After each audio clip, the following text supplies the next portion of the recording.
Bienvenue sur notre deuxième partie sur le podcast titré France Fanon. Nous l'avons dit dernièrement que la deuxième partie sera consacrée entièrement à la biographie de cet éminent homme, de ce grand, je veux dire de ce géant. Il faut savoir que Frantz Fanon était un homme d'une grande qualité. Je le dis avec raison parce que nous pouvons le constater aujourd'hui. Des années plus tard, des décennies entières plus tard, l'œuvre de l'homme commence à rayonner ici même. Et nous avons besoin d'être très attentifs parce que, vous savez, vous trouverez des documents, des tas de conversations, de tas d'histoires sur Frantz Fanon, sur ce qu'il a été. Vous trouverez des contradictions aussi, des gens qui ont pensé que son travail, sa notoriété serait mise à mal, des gens qui ont cru que son travail était biaisé, et des gens qui à l'époque combattaient son travail parce qu'effectivement, vous voyez, ce sont des questions sensibles. Qui aimerait être menacé chez lui alors qu'il est en train de faire le mal et quelqu'un qui serait là pour lui montrer dans un miroir son propre vrai visage.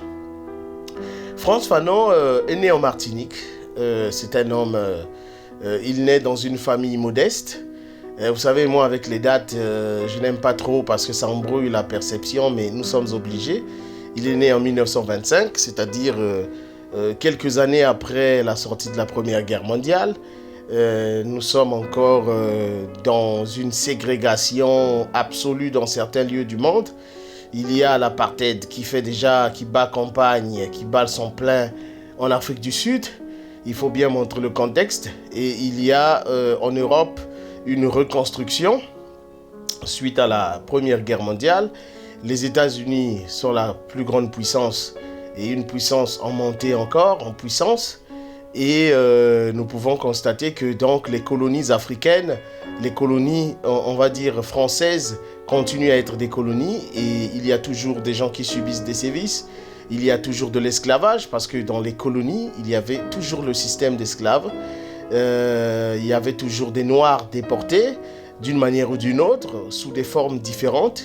Il y a des Noirs qui se sont retrouvés dans les Caraïbes, en Amérique du Sud, en Amérique latine, en Amérique centrale, un tout petit peu partout. Et Frantz Fanon est dans ces conditions-là, c'est-à-dire d'un père et d'une mère éduqués. Il est en train de grandir dans un univers, on va dire, français, parce que la Martinique étant un territoire considéré comme un territoire français.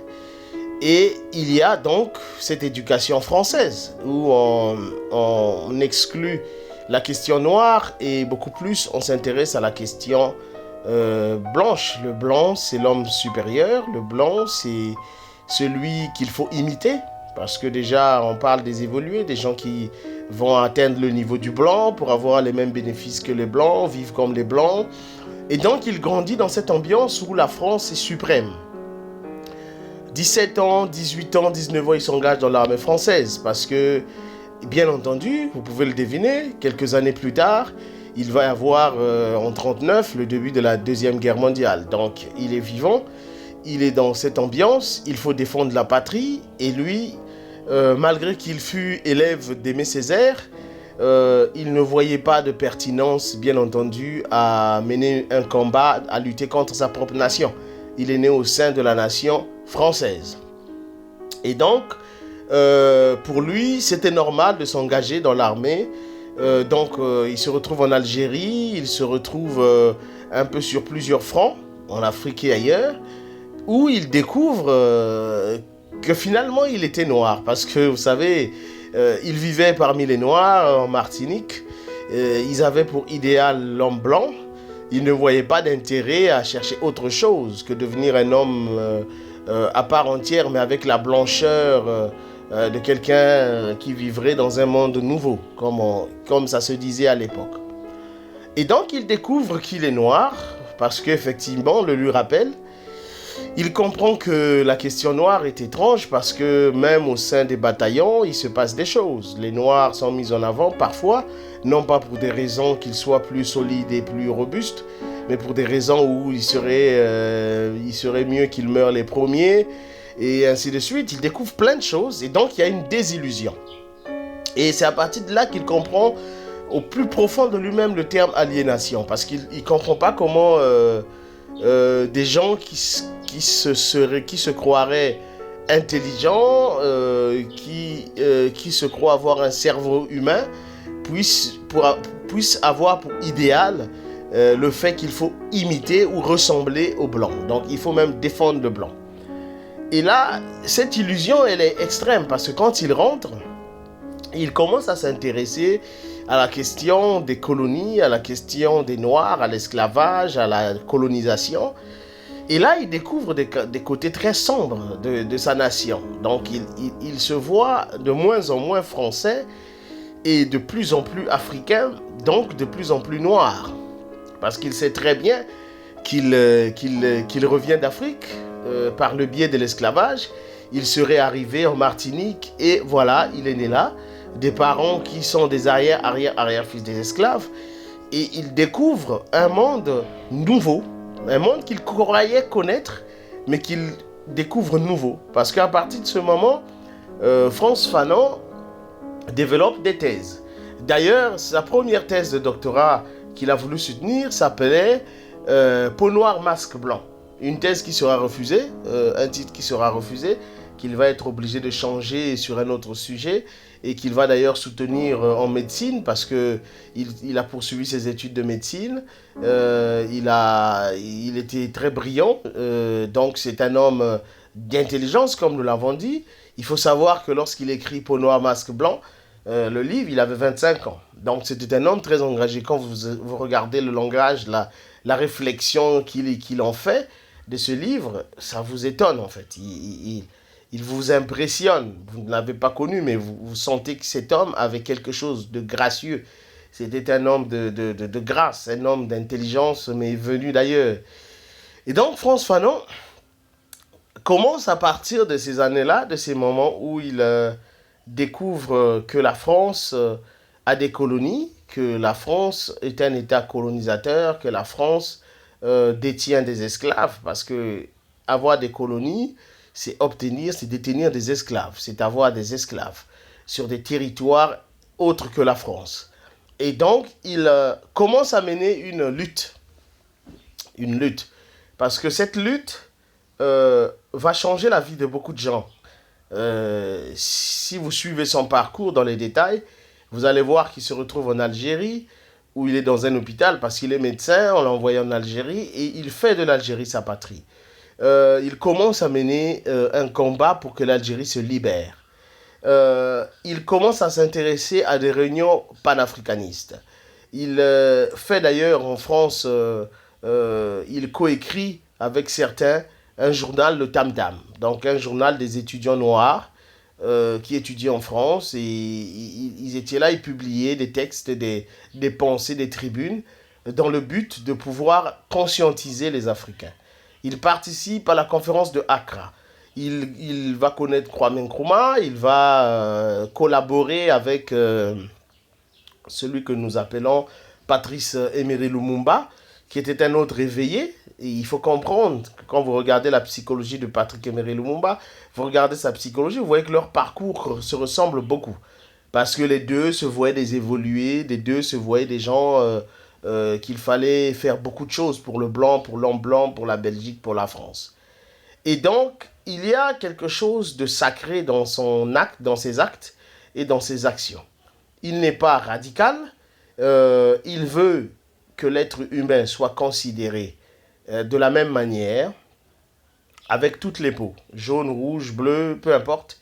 Il n'a pas besoin que les noirs soient mis à l'écart ou soient infériorisés pour le simple fait qu'ils sont noirs. Et il ne veut pas que des noirs se croient inférieurs parce que des blancs disent qu'eux sont supérieurs et qu'eux, ils sont inférieurs. Il fait un travail d'abord pédagogique, c'est-à-dire que dans ces réunions, dans ces rencontres, il y a quelque chose de plus humain.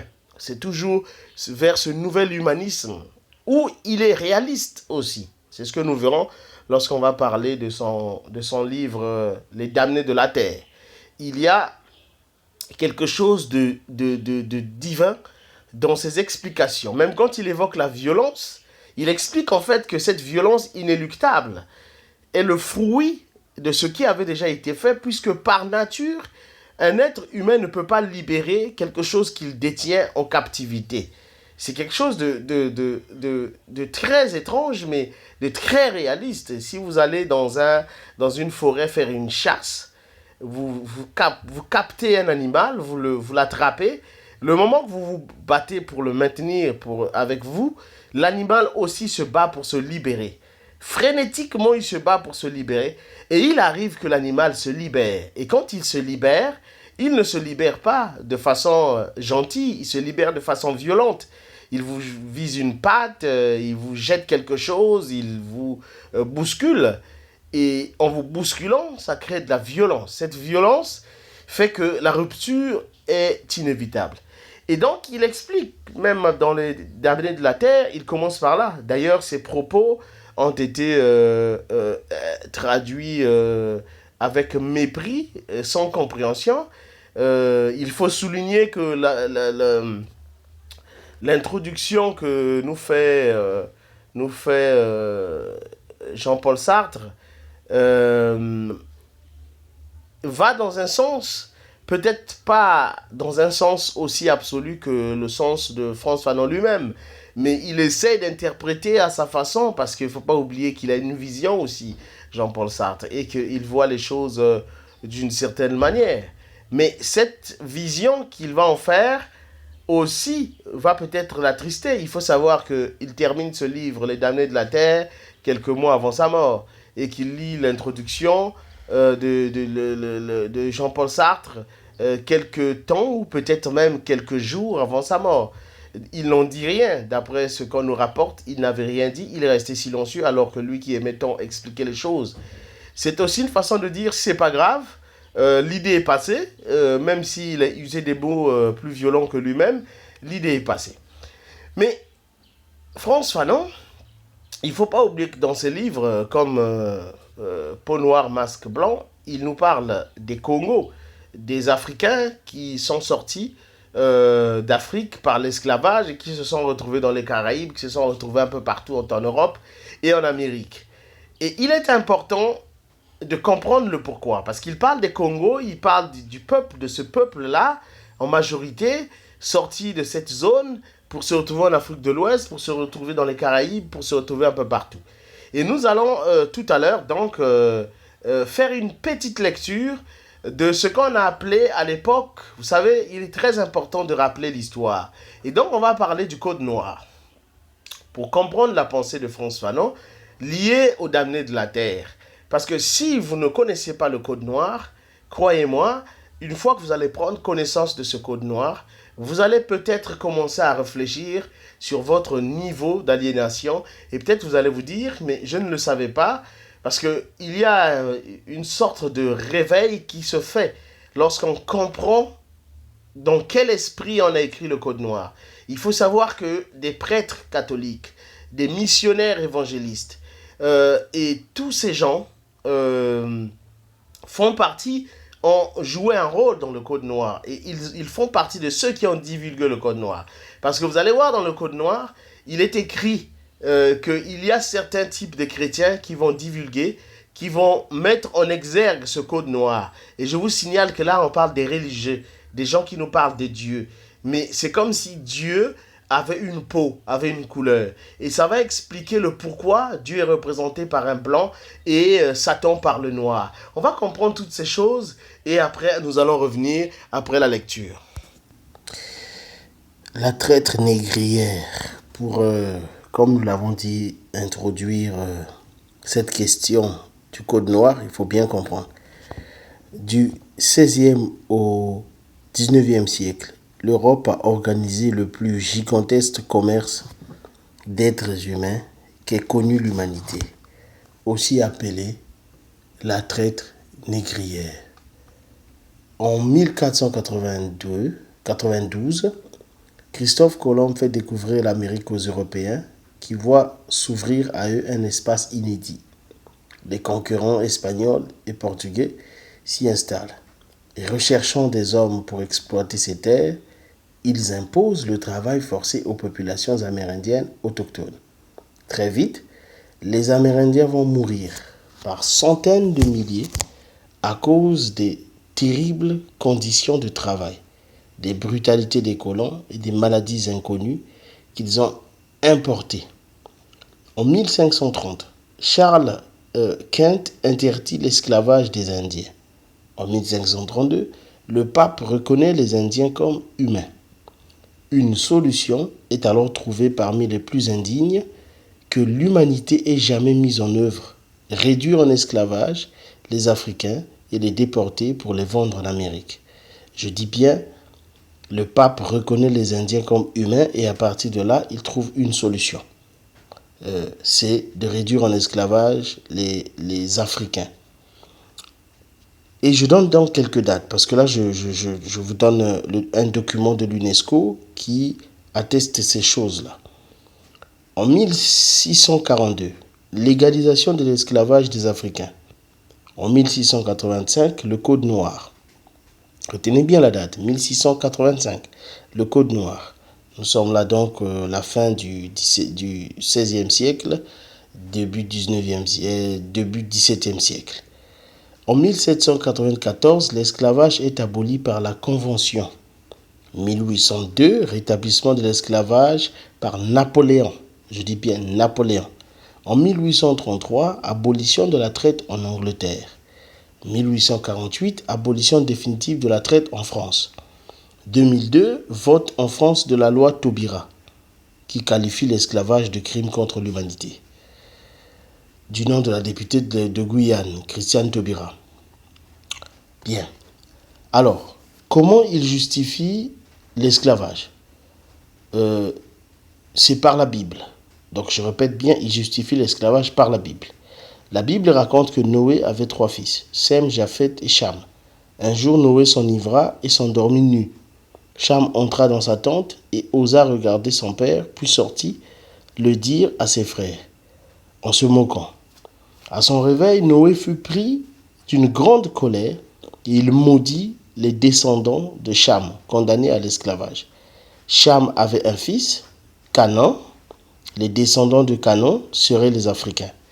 Les Indiens ayant été déclarés appartenir à l'espèce humaine, cette justification biblique à l'esclavage des Africains sera utilisée pour faire accepter l'inacceptable.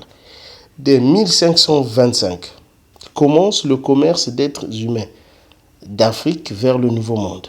En France, des bateaux chargés d'objets, de pacotilles, partent de la côte atlantique vers l'Afrique.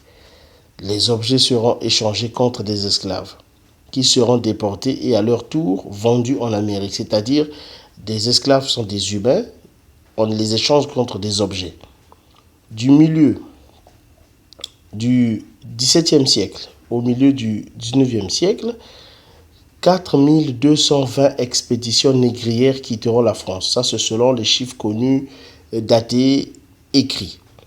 1744 au départ de Nantes. Les autres au départ de Bordeaux, Le Havre et La Rochelle.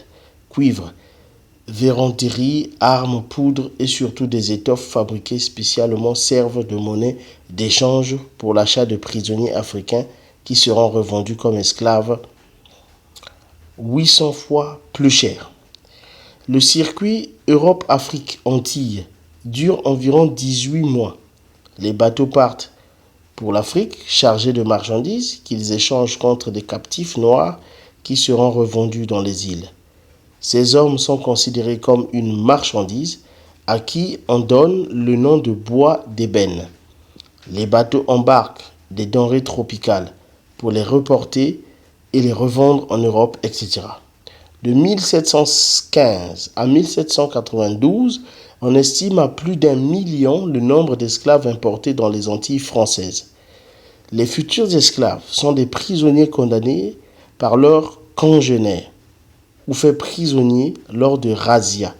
Ils viennent de la côte ouest de l'Afrique, pour la plupart, du Congo, Cameroun, Nigeria, Ghana, Mali, Libéria, Sierra Leone, Guinée et Sénégal, etc., soigneusement choisis, en fonction de leur origine pour une meilleure résistance aux travaux auxquels ils sont destinés. La culture du coton en plaine est mieux adaptée aux Africains qui viennent du Bénin et de la Côte de l'Or. Les cultures de montagne, comme le café, exigent un travail très dur pour lequel les planteurs préfèrent employer des Congos. Les producteurs de cacao préfèrent des esclaves de Sénégambie. Les captifs doivent tout d'abord subir une longue marche vers les comptoirs de la côte. Le plus souvent, le cou enserré dans des fourches de bois. C'est au cours de cette marche que le futur esclave perdra, avec tout espoir, de retour son identité et son humanité. Une première vente sur le marché, le meilleur esclave était une pièce d'Inde. Il s'agissait d'un homme d'une vingtaine d'années sans défaut physique apparent, payé un paquet composé d'armes, de poudre ou d'eau de vie, de tissu ou de vaisselle, que le négrier payait aux trafiquants d'esclaves. Puis ce sera le voyage, plusieurs mois, dans des conditions effroyables où beaucoup mourront. On parle souvent de 10% à 30% de pertes dans les rapports des expéditions négrières. Enfin, la vente aux enchères au meilleur prix. Plus de 10 millions d'hommes, de femmes et d'enfants ont été ainsi arrachés à leur terre natale pour être déportés et vendus. En termes juridiques, un code est un recueil de lois et les lois définissent habituellement des droits. Le Code noir, commandité et partiellement rédigé par Colbert et publié en 1685 par Louis XIV, je pense, il met en place un ensemble de règles organisant l'esclavage des Noirs déportés d'Afrique, en tentant de justifier, de codifier l'esclavage, en permettant la reproduction du système esclavagiste. Le Code noir a légalisé l'une des plus monstrueuses pratiques infligées par des hommes à d'autres hommes. Le Code noir est le recueil de l'inscription du non-droit des esclaves dans la loi. C'est bien au nom de la supposée infériorité des Noirs qu'ils ont été mis en esclavage et l'esclavage justifié, légalisé. Ce code est le texte le plus monstrueux de l'histoire moderne. Bizarrement, ce code n'est pas enseigné, ce qui est très étrange, on en parle très peu. Quelques exemples. Article 33. L'esclave qui aura frappé son maître avec contusion ou effusion de sang ou au visage sera puni de mort. Par contre, les maîtres ont parfaitement le droit de battre leurs esclaves lorsqu'ils croiront que ceux-ci l'ont mérité. Article 42. L'article 35 prévoit la mise à mort d'un esclave qui aurait volé du bétail. L'article 26 offre la possibilité aux esclaves de protester auprès du procureur du roi si leur maître ne pourvoit pas à leur nourriture. Mais cette disposition est annulée par l'article 31 qui interdit aux esclaves toute action en justice. Un esclave fugitif sera marqué au fer rouge d'une fleur de lis sur l'épaule ou amputé à la troisième tentative de fuite. C'est la condamnation à mort. Les esclaves ont un statut de mineur, ils n'ont pas le droit de posséder un bien quelconque. Pour se marier, 2 esclaves doivent avoir le consentement de leur maître. Enfin, l'article 12 définit que les enfants qui naîtront de mariage entre esclaves seront esclaves et appartiendront au maître des femmes esclaves. Le Code noir prévoit donc la possibilité de reproduction d'esclaves, voire d'élevage. C'est très intéressant que nous puissions avoir ces chiffres, mais pour illustrer que c'est un crime contre l'humanité, nous allons poursuivre un tout petit peu encore. En 1848, lorsque la Deuxième République abolit, là nous parlons de France, l'esclavage, les propriétaires sont indemnisés sans tarder. C'est-à-dire que lorsqu'on abolit l'esclavage, l'État français indemnise ceux qui avaient pour propriété des esclaves. Voilà. Tocqueville s'exprime en ces termes lors de l'abolition. Si les nègres ont le droit de devenir libres, il est incontestable que les colons ont droit à ne pas être ruinés par la liberté des nègres. Au cours des années 1940 à 1960, dans la dynamique du tribunal de Nuremberg et de la Déclaration universelle des droits de l'homme, l'Organisation des Nations Unies définit les critères permettant de qualifier tel ou tel événement de crime contre l'humanité et de génocide. Cette reconnaissance signifie entre autres l'imprescriptibilité, c'est-à-dire le droit de poursuivre les responsables de ces crimes sans limite dans le temps. L'esclavage et la traite vont tout d'abord entrer dans la définition onusienne avant le nouveau code pénal français en 1992 ne crée 4 infractions de crimes contre l'humanité.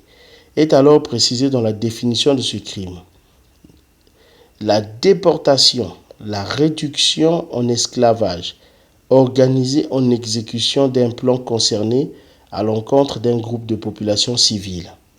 L'esclavage est ainsi reconnu comme un crime contre l'humanité. La sanction pour ce type de crime est à la réclusion criminelle à perpétuité.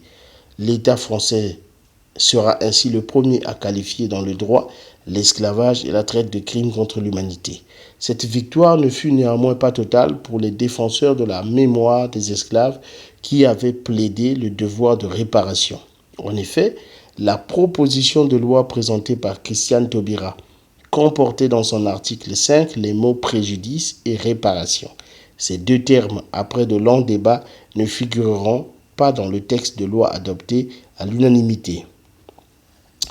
Bien entendu, nous ne pouvons pas terminer cette petite lecture avant de revenir à Frantz Fanon sans faire un petit portrait, toujours selon le document de l'UNESCO, de Victor Schœlcher.